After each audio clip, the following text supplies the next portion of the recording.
9th class के प्यारे बच्चे ध्यान देंगे कि आपकी एक्सरसाइज है चैप्टर 8 है ना, motion and laws, force and laws of motion. तो पहला क्वेश्चन है, an object experiences a net zero external unbalanced force. तो एक ऑब्जेक्ट है, उसके ऊपर ज़ीरो एक्सटर्नल फोर्स लग रहा है, वो भी अनबैलेंस्ड। तो इसका मतलब जो फर्स्ट लॉ ऑफ मोशन और जो लॉ ऑफ इनर्शिया है, तो जब ऑब्जेक्ट के ऊपर कोई लग ही नहीं रहा फोर्स, तो यदि वो स्टेबल है तो स्टेबल रहेगा, अगर मोशन में है तो मोशन में रहेगा, और उसमें कोई भी एक्सेलरेशन नहीं होगा। ये बात मैंने पहली लाइन सुन के समझ ली। Is it possible for the object to be travelling with a non zero velocity? तो if yes state the condition that must be placed on. तो वो कह रहे हैं, तो इसका आंसर ये है कि बेटा ये येस होगा। फर्स्ट लॉ ऑफ मोशन से होगा कि जब तक एक्सटर्नल फोर्स ना लगे जो बॉडी है वो रेस्ट में रहना चाहेगी। ठीक है ना, तो बस इसमें छोटा सा ही आंसर लिख दीजिए। सेकंड क्वेश्चन और थर्ड क्वेश्चन इसको ध्यान से पढ़िएगा, ये मैं ऑलरेडी आपको दे चुकी हूँ। फोर्थ क्वेश्चन पढ़ते हैं। तो बेटा इसमें जो है, a batsman hits a cricket ball which then rolls on a level ground. मतलब एक बैटमैन ने क्रिकेट बॉल को हिट किया और वो ज़मीन पर, लेवल ग्राउंड का मतलब है मैदान पर, वो मूव कर रही है। After covering a short distance the ball comes to rest. अब थोड़ी देर चलने के बाद बॉल जो रेस्ट पर आ गई, तो हमारे दिमाग में एकदम इमेज आ जानी चाहिए कि जो ग्राउंड है वो अपोजिंग फोर्स लगा रहा होगा मोशन पर, जिसको हम फोर्स ऑफ फ्रिक्शन कहते हैं, और इसी वजह से बॉल रुक गई, और ये हमेशा मोशन की अपोजिट डायरेक्शन में लगता है। ये सारी बातें मेरे दिमाग में अपने आप आ गई। ठीक है बेटा, तो मैं उम्मीद कर रही हूँ आपके भी आ गई होंगी। Now the ball slows to a stop. तो बॉल जो है धीरे धीरे स्टॉप क्यों हो गई? तो इसका आंसर हम 4 ऑप्शन दे रखे हैं, करेक्ट ऑप्शन देना है।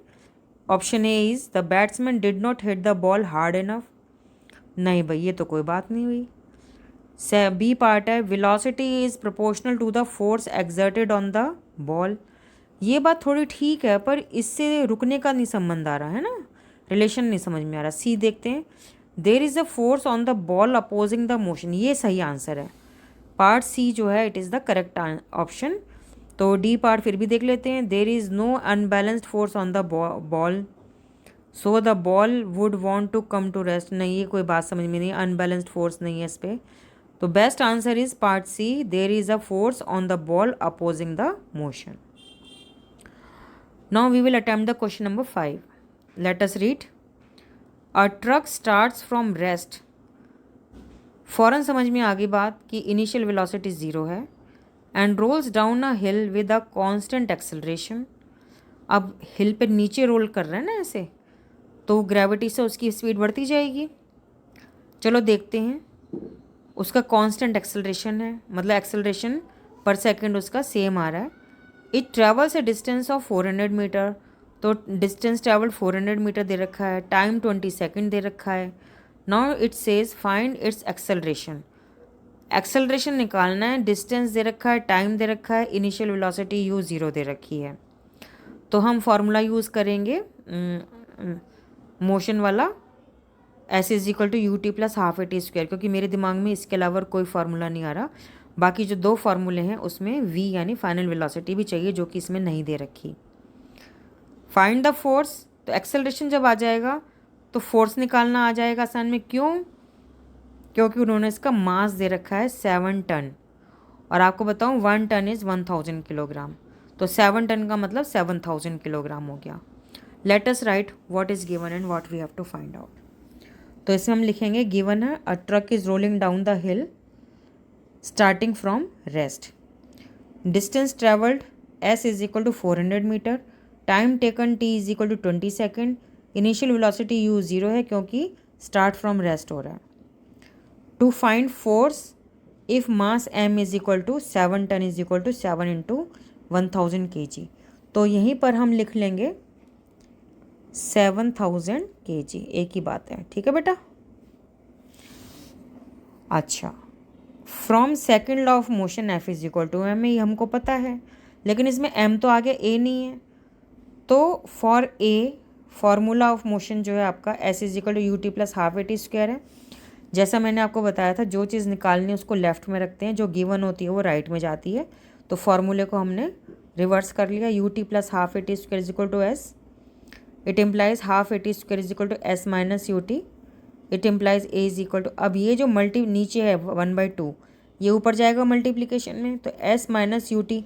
तो बेटा ये देखो, मैंने जानबूझ के आपको बताने लगा, ये 4 लग रहा है ना, तो जब आप अटैम्प्ट करोगे ना इसको 4 ही समझोगे, जबकि यू है तो हमने यू का ऐसे, इसको स्मॉल यू को इस प्रकार लिखना है जैसे मैंने यहाँ पे लिखा हुआ है। तो ये आपको गाइड करने के लिए बोला है कि यू ऐसे बनाओ कि यू लगे। तो एस माइनस यू टी को हम ब्रैकेट में रख लेंगे, ये नीचे जो 2 है डिनोमिनेटर में, ऊपर न्यूमरेटर में जाएगा।